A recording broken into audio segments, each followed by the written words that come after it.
Welcome to the Daily Tanya. Today is Tuesday, the 18th day of Cheshvan. Let's begin with tzedakah. Gedola tzedakah, shemekareves es hageula. Tzedakah brings Mashiach closer. And today we begin chapter 29 in Igeret Hakodesh, letter 29. And the Alter Rebbe talks about the neshamas, the garments of the soul. We have 613 mitzvahs. Now, we know that it's impossible for every person to fulfill the entire 613 mitzvahs. Some mitzvahs are only for women, some mitzvahs are only for men, some mitzvahs are only for Cohens, some mitzvahs are only for Israelites. So, the Alter Rebbe explains, it says in the Kabbalah, that still every person must fulfill every single mitzvah, and that is why we are being reincarnated. We come in different ways, in different times. The only mitzvah that is done, that we don't have to come in again to this world, is the mitzvah that belongs to a king. The king has a general soul, and his doing of the mitzvah is on behalf of all the Jewish people. Now, what is the reason? Why do we need to fulfill all of these mitzvahs? So the Alter Rebbe will explain that this is because there is the mitzvahs, they create for the neshama a garment. For the soul to be able to bask in the great radiance, the great light of Hashem, being that the soul is a creation of Hashem,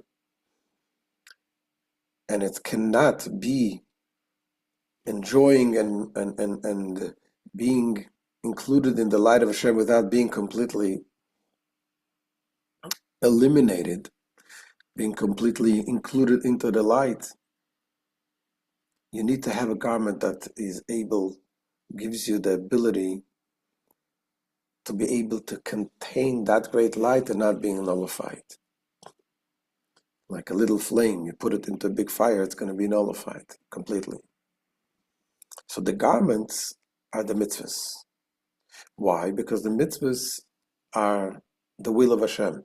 They come from a higher level, from God Himself, and they come and they are enclosed the way God created them to be in this physical world, His will to be expressed in the physical world. And when we connect with these mitzvahs and we do those mitzvahs, they serve as garment for our soul to be able to enjoy the light of Hashem. And in general, what the Alter Rebbe is going to lead with this explanation is why it is important to learn the laws of the Torah, particularly the oral Torah in general, particularly the laws, those parts of the Torah that tell us exactly what we need to do, because that is the will of Hashem. So let's see how the Alter Rebbe says this. The Alter Rebbe begins with a verse that it says, Eishes Chayil Ateres Bala, a woman of valor is the crown of her husband. Now this verse from Proverbs, this is a metaphor to the Torah. In the Torah we have the written Torah and the oral Torah. The woman of valor refers to the oral Torah, and the husband is a metaphor to the written Torah. So that verse is telling us that the oral Torah will be the crown of the written Torah, meaning that in a way it's at a higher level, just like a crown is on top of the head. So the Alter Rebbe is going to bring a few statements from our sages that talks about the greatness of the learning of the oral Torah, of the law. The Gemara in chapter 4 of Megillah, commenting on the teaching of our sages in Avot, that he who makes use of the crown passes away from this world. So what is he talking about? So the Gemara elaborates on this. And Talmud states that this applies. This applies to one who makes use of one who studies halachas, which are the crown of the Torah.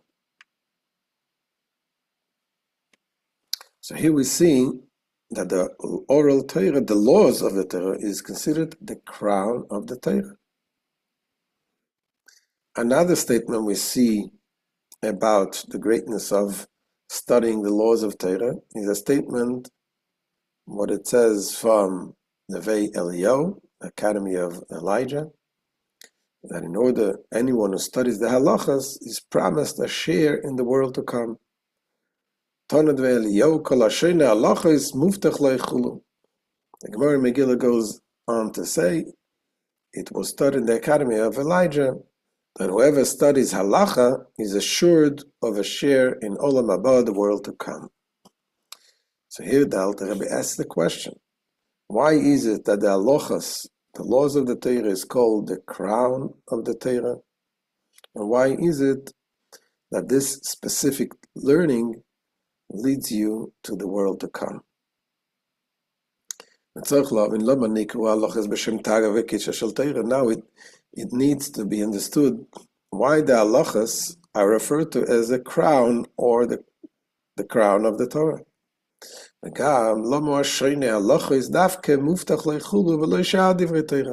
Furthermore, we need to understand why is it that he who studies specifically halachat is assured of a share in the world to come, and not other Torah subjects such as scriptures, medrash, and the like. Why? What is so special about halachas?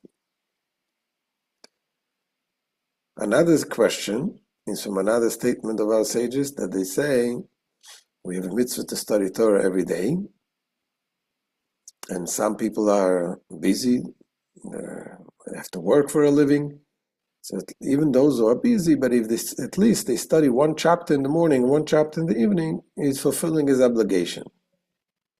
So when we're saying a chapter refers to a chapter of Mishnah, which is also the Mishnah is about the halacha, about telling us what to do. So the question here again, why is it specifically this type of learning that fulfills our obligation in studying Torah? In my Marazal, Perek Yidal of the Menachos, afilu lo yishana ela perek echad shachas chulu yotzei yedei chavasei. One also needs to understand the teaching of our sages of blessed memory in chapter 11 of Menachos, that even if one studies only a single chapter in the morning and a single chapter in the evening, he has fulfilled his obligation to study Torah. Why is one's duty not fulfilled by other Torah subjects? Why is it specifically halachas? So now the Alter Rebbe goes on to a different subject, to, what we mentioned earlier, explaining what the Arizal says, that every Jew comes back in many reincarnations in order to fulfill every single mitzvah in the Torah. Achmada zois masha'om Arizal kol odam Yisrael tzarich lovei begilgulim rabim ad sheyekayem kol tayag mitzvah satorah b'machshava dibur u'maaseh. However, it is well known that Rabbi Yitzchak Luya, blessed memory, Arizal, he stated that the soul of every Jew needs to be reincarnated many times until he will fulfill all 613 commandments of the Torah in thought, speech, and action. Meaning using all three soul garments, which one performs the commandments. We perform the commandments in thought, in speech, and in action. Some commandments we do in thought, some in speech. We say the words of learning. Some are in action. And really, every mitzvah is done in all three: thought, speech, and action. We study about them, We have the kavanah, we think about them, and we do them. Continues the Alter Rebbe and says, or the Arizal says that we need to fulfill all the 613 commandments. Why? Because we need to create souls to create garments, We need to fix garments for our soul. For every part of our soul needs a specific garment.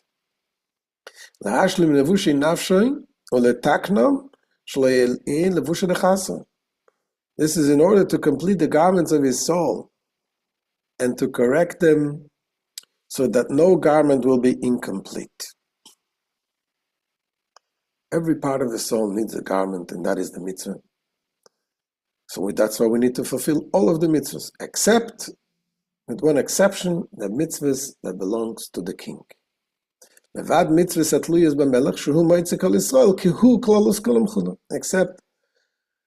Accepted are the commandments incumbent only upon a king, because he discharges the obligation of all of Israel, as he is a corporate collective of them all. The king is a general neshama that it includes all the neshamas of all the Jewish people. And why do we need to fulfill all the mitzvahs again? The reason is in order to garb all the 613 aspects and powers of one soul. So that not one of them, of the 613 aspects and powers of the soul, will be lacking. We need to make sure we have all of them. The Rebbe goes on to explain why is there a need to have garments.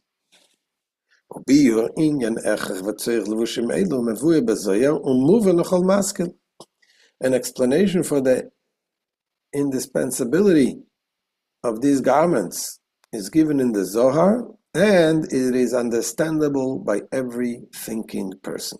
It says in the Zohar, and if you think about it, it just makes sense.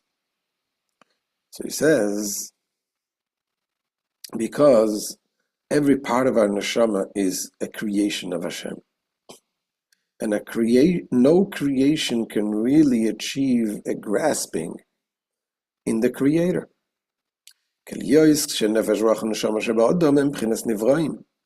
ואי אפשר לשום נברא להשיג שום השגה בבורא ויוצר הכל אין סוף ברוך הוא.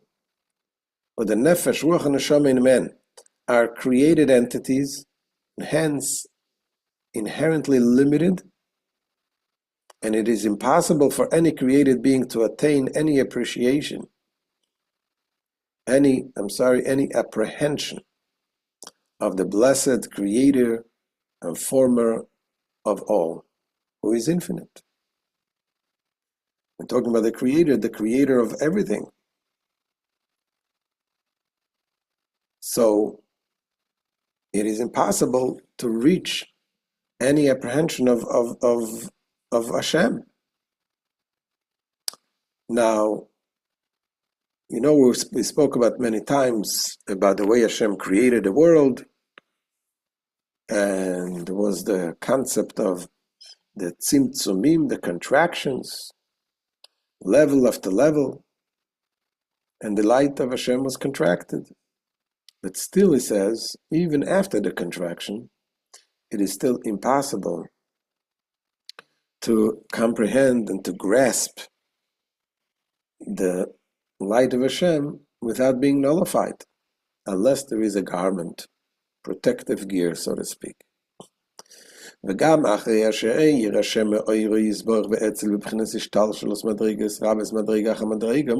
even after God has radiated a glimmer of His blessed light and has caused an emanation in the form of evolution of the numerous descending degrees, level beyond level, by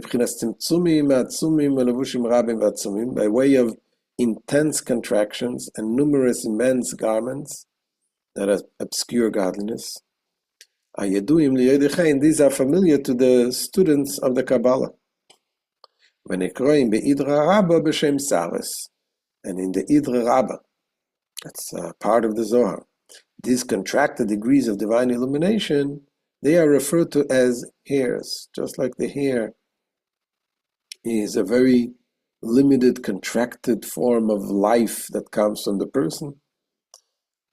The hair is still alive, it grows, but you cut it and there's no pain. It is because the life in it is very contracted and filtered and limited.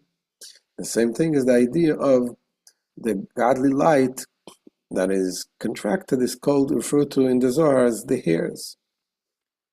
As it is written in Daniel, and the hair of his head is like white wool, from which we see that certain degrees of spiritual downflow are referred to by the term hair. So even though the light of Hashem is limited, contracted, and filtered, nevertheless, still the nefesh, the ruach, the neshama, the different levels of the soul, is not capable of tolerating this intense light.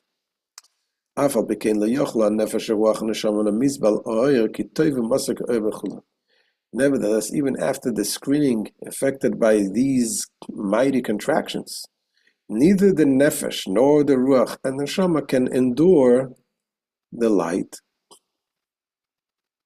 For the light is good and sweet, so intensely so, in fact, that no created being can receive it without expiring, as will soon be explained. As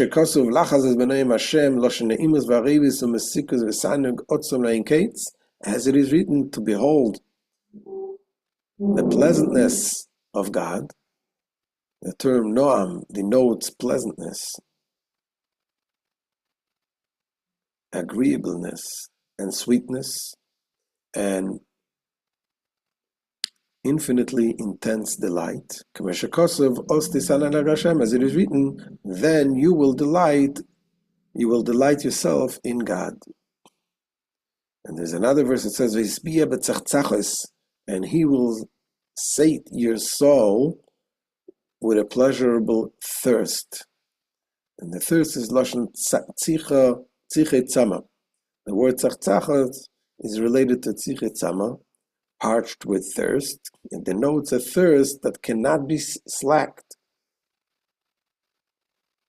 For the pleasure involved is endless, as stated in the Zohar. So, when you're talking about this kind of desire, this kind of thirst that the neshama has to once it reaches this closeness to the godly light, it is impossible to receive this godly light without being completely nullified out of existence. It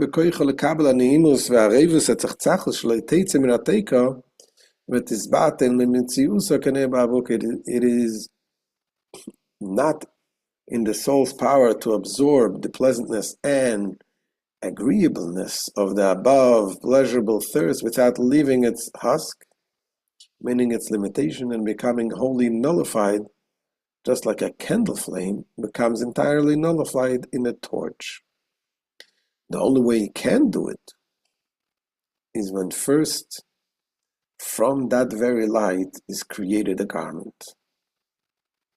If that very light, that endless light, creates a garment, it gives it a kind of protective gear to wear, so to speak. So it gets a taste of that light, which serves as the bridge between the godly light and the neshama. And thereby the neshama is able to have a taste somewhat of the great light of Hashem. Were it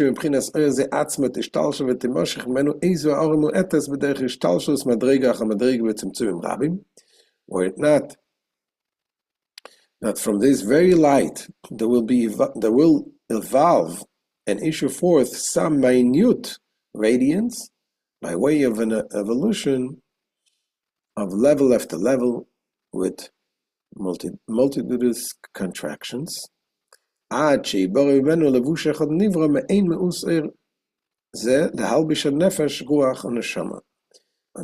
a single garment is created of this contracted light, a creation akin to the nature of this light, with which to garb the nefesh, ruach, and neshama. V'derech levush zeh, shumein oil zeh, tuchal leones mizziv oil zeh lasiga v'lo tizbat le'mitziaseh. By way of this garment, which is akin to this light, the soul can derive enjoyment from the ray of this light and apprehend it without becoming wholly nullified out of existence. This is analogous to someone looking at the sun through a fine and lucid speculum. Wearing the sunglasses, able to see the sun, it filters the sun. And that is similar to what it says regarding Moses. Moshe Rabbeinu, although he had such a great level of neshama, his soul was such high level, but still he was not able to enjoy the closeness of Hashem except through the cloud. The cloud was serving as a filter. Thus it is written, and Moses entered the midst of the cloud, and he ascended the mountain. That is, he vested himself in the cloud and ascended, and saw by way of the cloud, meaning the cloud served as a garment by means of which Moses was able to receive the revelation on Sinai. Thus it is explained in the Zohar, volume 2, page 210 and 229. And this garment, as we said before, is the mitzvahs, the Torah mitzvahs, that they are the will of Hashem. And when we study them and when we do those mitzvahs, they serve as garment for the soul to be able to enjoy the light of Hashem. So this is the end of the day. We'll continue tomorrow. B'ezrat Hashem. Have a wonderful day.